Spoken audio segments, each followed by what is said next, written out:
आप सभी को राधे राधे और आप सभी का बहुत बहुत स्वागत है मेरी YouTube चैनल ज्ञान धारा में। आज हम जानेंगे वर्ष के पहली विनायक चतुर्थी के बारे में। विनायक चतुर्थी की कथा, पूजा विधि, महत्व, इस दिन क्या करेंगे उपाय, भगवान श्री गणेश को भोग में क्या लगाएं और कौन से मंत्र का जप करें। तो आइए जानते हैं विस्तार से। ओम गंग गणपते नमः। सनातन परंपरा में भगवान विघ्नहर्ता गणेश को प्रथम पूज्य देव माना गया है। इनकी पूजा के बिना कोई भी मांगलिक काम अधूरा रहता है। हर मास की शुक्ल पक्ष और कृष्ण पक्ष की चतुर्थी भगवान श्री गणेश की पूजा के लिए समर्पित होती है। चतुर्थी तिथि के दिन व्रत रखा जाता है और सच्चे मन से भगवान श्री गणेश की पूजा की जाती है। शास्त्रों में भगवान गणेश की कृपा प्राप्त करने के लिए विनायक चतुर्थी के दिन को बहुत ही खास माना गया है। इनकी पूजा अर्चना करने से साधक के जीवन के सभी विघ्न दूर होते हैं और कोई रुका हुआ काम हो तो इस व्रत से तप से पूरा होता है। भगवान विघ्नहर्ता अपने भक्तों की सारी बाधाएं और कष्ट दूर करते हैं। विनायक चतुर्थी का व्रत पोष मास की शुक्ल पक्ष की चतुर्थी तिथि के दिन रखा जाता है। अब हम जानेंगे विनायक चतुर्थी तिथि और शुभ मुहूर्त के बारे में। हिंदू पंचांग के अनुसार साल 2025 में पोष महीने की शुक्ल पक्ष की चतुर्थी तिथि की शुरुआत 3 जनवरी को रात 1:08 पर होगी और इसका समापन 4 जनवरी को रात 11:40 पर होगा। ऐसे में ये व्रत जनवरी में 3 जनवरी 2025 को रखा जाएगा। इस दिन सिद्धि योग का निर्माण हो रहा है। इसके साथ विनायक चतुर्थी पर रवि योग, घनिष्ठा और शतभिषा नक्षत्र भी बन रहा है। इन शुभ संयोग में पूजा करने से बहुत ही लाभ होता है। जनवरी 3, 2025 शुक्रवार को विनायक चतुर्थी का पूजन का शुभ समय है। सुबह 11:23 से 1:28 तक। अब हम जानेंगे विनायक चतुर्थी व्रत के महत्व के बारे में। पोष मास की शुक्ल पक्ष चतुर्थी तिथि शुक्रवार को है। इस दिन विनायक चतुर्थी का पावन पर्व मनाया जाएगा। विनायक चतुर्थी भगवान श्री गणेश को समर्पित है। हर मास में भगवान श्री गणेश की आराधना करने से सारे विघ्नों का नाश होता है। विनायक चतुर्थी का व्रत हर महीने की शुक्ल पक्ष की चतुर्थी तिथि को रखा जाता है।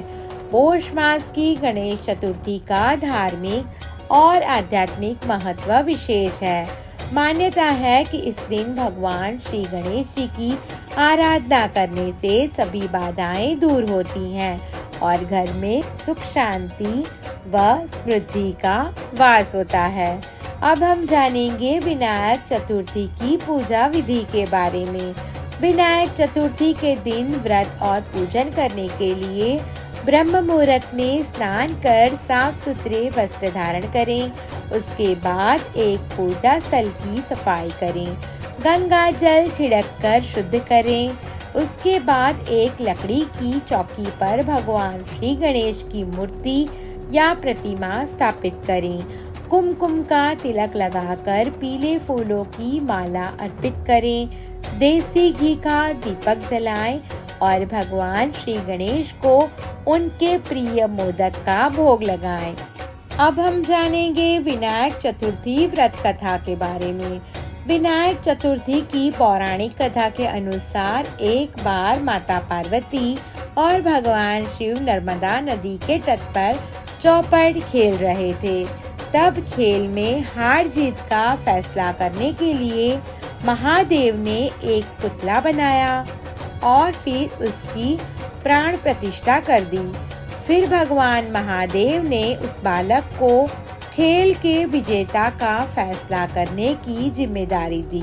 उस खेल में संयोग से तीनों बार माता पार्वती जीत गई। जब खेल समाप्त हुआ तो बालक ने महादेव को विजयी बताया। यह सुनकर माता पार्वती को गुस्सा आ गया और उन्होंने बालक को अपाहिज होने का श्राप दे दिया। बालक को अपनी गलती का एहसास हुआ और उसने तुरंत माता से क्षमा मांगी। तब माता पार्वती ने बालक से कहा कि अब वो श्राप तो वापस नहीं लिया जा सकता, लेकिन इसका उपाय जरूर किया जा सकता है। माता पार्वती ने बालक को कहा, एक दिन यहाँ पर भगवान गणेश की पूजा के लिए नाग कन्याएं आएंगी। तब तुम उनके कहे अनुसार व्रत करना, जिससे तुमको इस श्राप से मुक्ति मिल जाएगी। बालक कई सालों तक इस श्राप से जूझता रहा। फिर एक दिन नाग कन्याएं आई। तब उनसे बालक ने भगवान श्री गणेश व्रत की विधि पूछी। फिर बालक ने सच्चे मन से भगवान गणेश की पूजा की, जिससे प्रसन्न होकर भगवान गणेश प्रकट हुए और उन्होंने वर मांगने को कहा। बालक ने भगवान गणेश से कहा कि भगवान, मुझे इतनी शक्ति दे कि मैं अपने पैरों से चलकर कैलाश पर्वत पर जा सकूं। भगवान गणेश ने बालक को आशीर्वाद दिया और अंतर्ध्यान हो गए। उसके बाद बालक कैलाश पर्वत पर पहुंचा और उसने अपने श्राप से मुक्ति की कथा भगवान श्री महादेव को सुनाई। चौपड़ वाले दिन से माता पार्वती भगवान शिव से रुष्ट हो गई थी। तब बालक के कहे अनुसार भगवान शिव ने भी 21 दिनों का भगवान श्री गणेश का व्रत किया। इस व्रत के प्रभाव से माता पार्वती की नाराजगी तुरंत खत्म हो गई। मान्यता है कि जो कोई भी विनायक चतुर्थी के दिन भगवान गणेश की सच्चे मन से पूजा अर्चना करता है और विधि विधान से व्रत रखता है, उनके सभी दुख दूर होते हैं। साथ ही इस कथा को सुनने व पढ़ने मात्र से ही जीवन में आने वाले सभी विघ्न दूर हो जाते हैं। ओम गंग गणपते नमः। अब हम जानेंगे विनायक चतुर्थी के दिन कौन से मंत्र का करेंगे जप।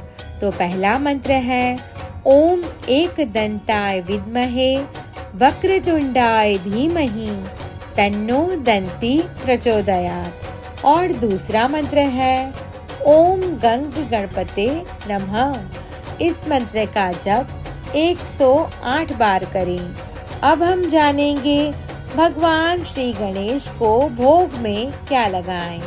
विनायक चतुर्थी के दिन भगवान गणेश को मोदक का भोग लगाना चाहिए। मोदक भगवान गणेश का प्रिय भोग है और इसे अर्पित करने से व्यक्ति को जीवन में सुख समृद्धि और सफलता प्राप्त होती है। इस दिन भगवान गणेश को मोदक का भोग अर्पित करने से मनोकामनाएं पूरी होती हैं। सनातन धर्म में नारियल को शुभता और समृद्धि का प्रतीक माना गया है, इसलिए भगवान गणेश को नारियल के लड्डू का भोग लगाएं। ऐसा करने से सुख समृद्धि आती है और जीवन में समृद्धि की वृद्धि होती है। भगवान गणेश को तिल के लड्डू का भोग अर्पित करना भी बहुत ही शुभ माना गया है। तिल को विशेष रूप से शुभ और सकारात्मक ऊर्जा का प्रतीक माना गया है। तिल के लड्डू का भोग अर्पित करने से व्यक्ति के जीवन में आ रही परेशानियां दूर होती हैं और इसके अलावा ग्रह दोष से मुक्ति मिलती है। अब हम जानेंगे विनायक चतुर्थी के दिन क्या करेंगे उपाय। विनायक चौथ के दिन भगवान श्री गणेश के सामने 2 सुपारी और 2 इलायची रखें और विधि पूर्वक पूजा करें।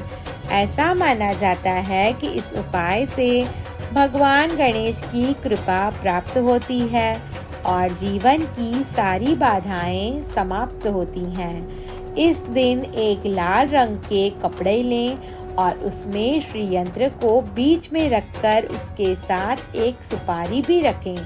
उसके बाद भगवान श्री गणेश जी की विधिवत पूजा करें। पूजा संपन्न होने के बाद इस लाल कपड़े में रखे श्री यंत्र और सुपारी को अपनी तिजोरी में रख दें।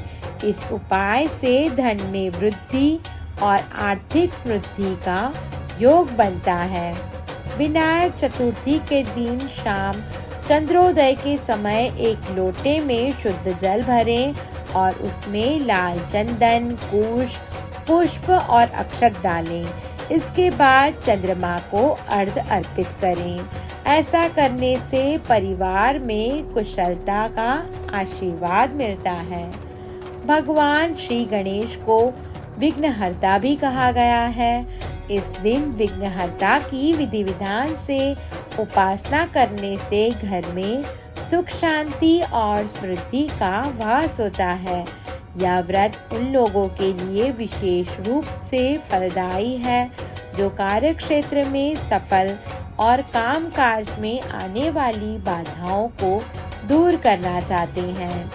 आप सभी को मेरी ये वीडियो पसंद आई हो तो मेरा YouTube चैनल ज्ञान धारा को लाइक, शेयर और सब्सक्राइब करना ना भूलें। धन्यवाद।